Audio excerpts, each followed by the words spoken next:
Hi everyone, this is B. Srinivasaraju. So today we'll discuss about lecture 2 on DC generators. Topic's names is simple loop operation of DC generator and EMF equation of DC generator. The learning objectives of this topic is to understand the EMF generation in a DC generator and to learn about working of a commutator in a DC generator. Now we'll consider a simple loop operation of DC generator, which means that how the EMF is generated in a DC generator we'll discuss in this topic. Now we know the principle of operation of DC generator is whenever a rotating conductor cuts the magnetic flux, EMF is induced in a conductor. So this is the principle of DC generator. Now for this we should come to know that there should be three requirements for generation of EMF in a conductor. They are: one is magnetic flux, the second one is conductor, the third one is relative motion between the magnetic flux and conductor. Now in order to create relative motion between the magnetic flux and conductor, we are going to keep magnetic flux as stationary and conductor is rotated in the magnetic flux. Then there is a relative speed between the magnetic flux and conductor. Now here, for simplicity of DC generator operation, we are going to consider two rectangular pole magnetic poles, north pole and south pole, and a rectangular coil of conductor consisting of A, B, C, D. A rectangular coil is placed in the magnetic flux. Now this rectangular coil of conductor rotates in the magnetic flux of north pole as well as in the north magnetic flux of south pole. We know that the direction of magnetic flux in the north pole is exactly opposite to direction of magnetic flux of south pole, and the magnetic flux always flows from north pole to south pole. Next, now we'll consider the various positions of this rotation of rectangular coil and the amount of EMF induced in a conductor. Let us consider initially the rectangular coil is placed under the influence of north pole flux. Now under the influence of this north pole flux of rectangular coil, the rectangular coil is placed perpendicular to the magnetic flux lines of north pole. Whenever the flux lines are perpendicular to the rectangular coil is perpendicular to the north pole flux, then total flux coming from the north pole is directly links the magnetic flux to the rectangular coil, and no flux is crossing the rectangular coil. That is, the flux linking with the coil is maximum, but flux crossing the coil is almost zero. That is, the rate of change of flux is zero. According to Faraday's law, the EMF induced in a conductor or coil is directly proportional to rate of change of flux. Now at this position number 1, the rate of change of flux is minimum and flux linking with the coil is maximum. Therefore, the EMF induced in this position, that is at position number 1, is almost zero. Then the rectangular coil starts rotated at an angle of 45 degrees. Now initially it is the position and it is starts rotating at an angle of 45 degrees. That is, it is moving from position 1 to position 2. Now at this position, the flux of the north pole is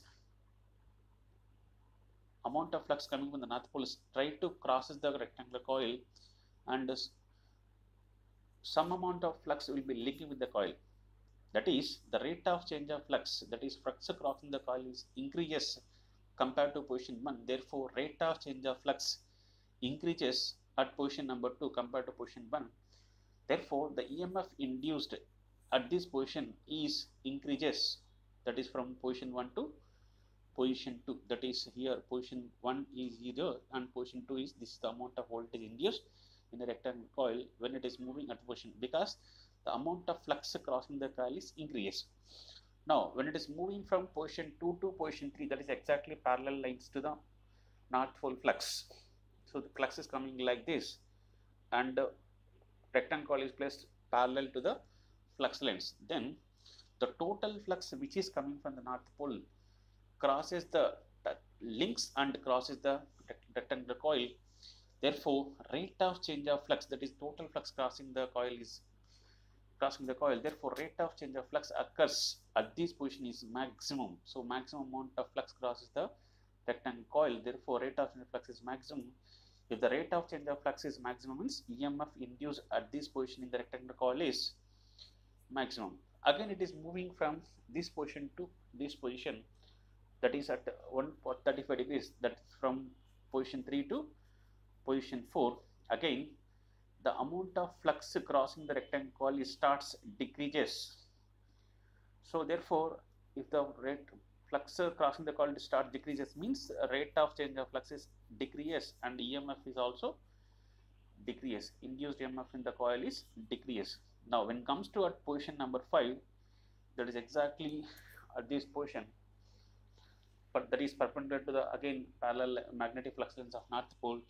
Then total flux linking the coil, but amount of flux crossing the coil is 0. Therefore, rate of change of flux is becomes 0 and induced EMF in the rectangle at position number 5 is again 0.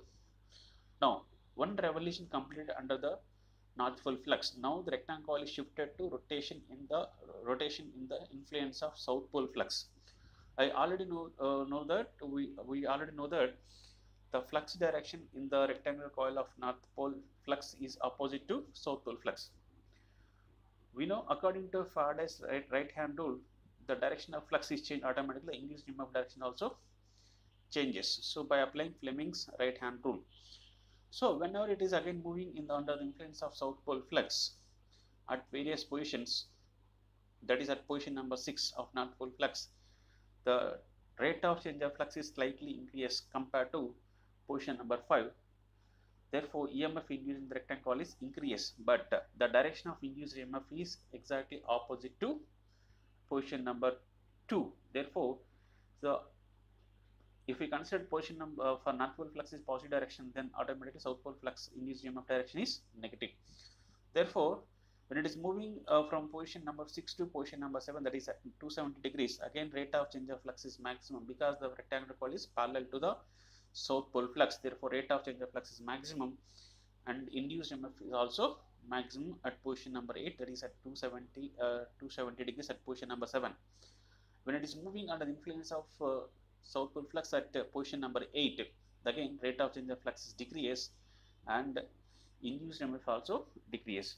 So therefore, at position number 8, the induced EMF is less compared to position number 7, and when it is moving at position number 9 or position number 1, again it is perpendicular to the magnetic flux lines of south pole, then induced EMF is 0 because the rectangular coil is perpendicular to south pole flux. No flux is crossing the coil, that is flux linking with the coil is maximum, rate of change of flux is minimum, therefore induced EMF is 0. In this way, the amount of voltage will be induced in a rectangle coil is under the influence of north pole flux is one polarity, and EMF induced in the rectangle coil due to south pole flux is in opposite polarity. So though it is a DC generator, then amount of induced EMF in a DC generator is having both polarities of induced EMF, that is positive polarity as well as negative polarity of voltage. So this type of polarity of voltage is called as sinusoidal voltage or AC voltage. So though it is a DC generator, the nature of induced EMF in a DC generator is AC. So because it is a DC generator, means the output of the generator must be DC voltage. The output DC must be DC voltage. So the generated AC voltage again converted into DC or unidirectional using a device called commutator. So commutator converts generated AC voltage into DC. That's why This commutator is also called as a mechanical rectifier because it converts AC into DC by rotation. That's why it is called mechanical rectifier. Now we'll see here, consider, so for north pole flux, the north pole induced EMF, that is positive polarity, the direction of current, the direction of voltage current in the rectangular coil is from C to D and A to B. This is the direction of voltage. Suppose the same rectangular coil moves into the influence of south pole flux, automatically the direction of polarity of current will be reversed, that is from B to A and D to C. Clear? Now here for this position, so for this position north pole flux, the positive polarity, for that the commutator consisting of two segments A and B, these two segments are in rotation. These two segments are separated by insulating media, that is indicated here. This is insulating media. So the two A and B segments are separated by insulation called mica. So these two segments can be rotated, but the two segments, A segment connected to with two brushes called positive polarity brush and negative polarity brush. Positive polarity brush and negative polarity brush. These two are stationary, connected to commutator segments, but commutator segments are in rotation. Commutator segments are in rotation. Let us say for under the influence of north pole flux, now the one end of the rectangular coil is connected to segment A, another end of the rectangle connected to segment B. Now current is flowing under the influence of north pole. It is flowing from C to D and A to B and B to commutator segment A, brush polarity plus, and load M, M to L, L to brush polarity negative, and commutator segment B,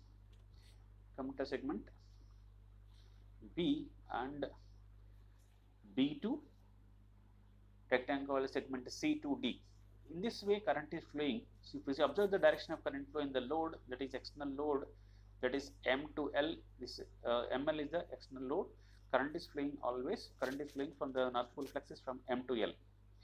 Now whenever the rectangular coil moves under the influence of south pole, automatically the direction of voltage will be reversed. That means the direction of current flow also reversed. That is, previously it is current is flowing A to B, now it is B to A.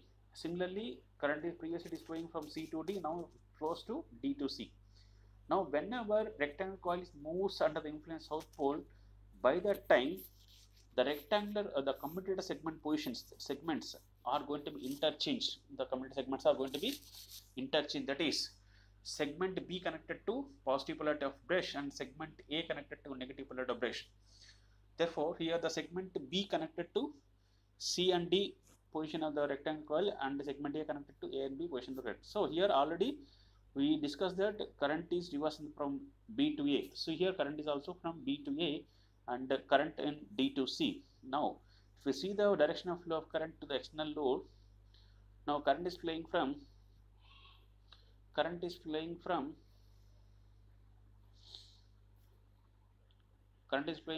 B to A and D to C, brush segment B, commutator segment B, brush polarity positive, and load M terminal M to L and L to brush segment negative polarity to commutator segment A to rectangular coil and B. Like this current is flowing. If you observe, the direction of current with respect to load is always from M to L in the first case also and M to L in the second case also. That means with respect to load, the direction of voltage, the direction of current flows is always from M to L. That means here we are maintaining constant current direction in the external with respect to external load. That means it does the same job, that is, it gives the unidirectional polarity of voltage and current as the output of the DC generator. So this is the way of converting. This commutator segment converts AC generated AC voltage into DC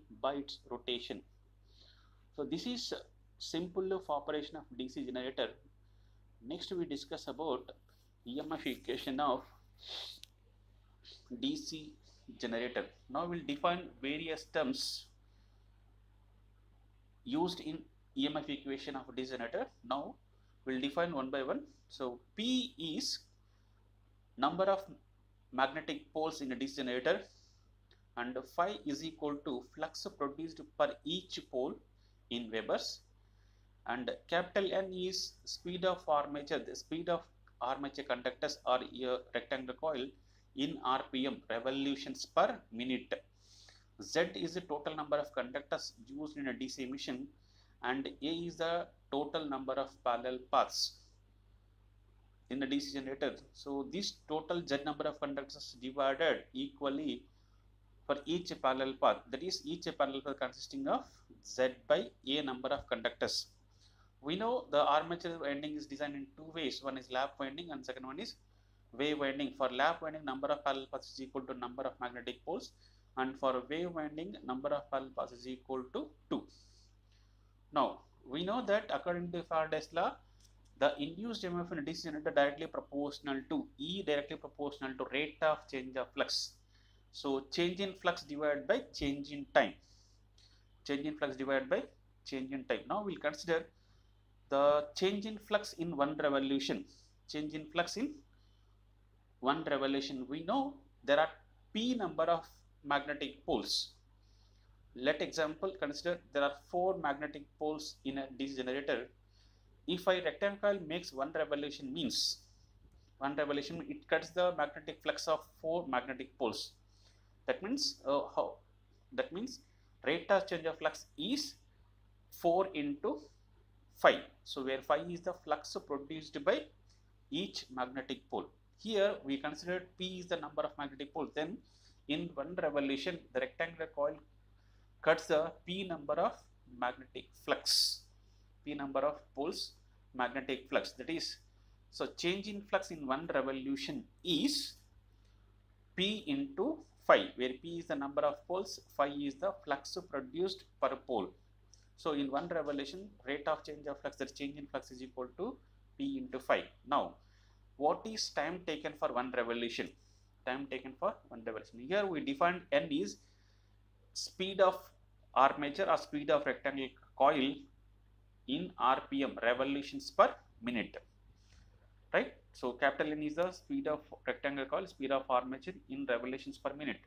Per second is equal to, what happens? So revolutions, number of revolutions per second is equal to N by 60. So in one second, the rectangular coil makes N by 60 revolutions.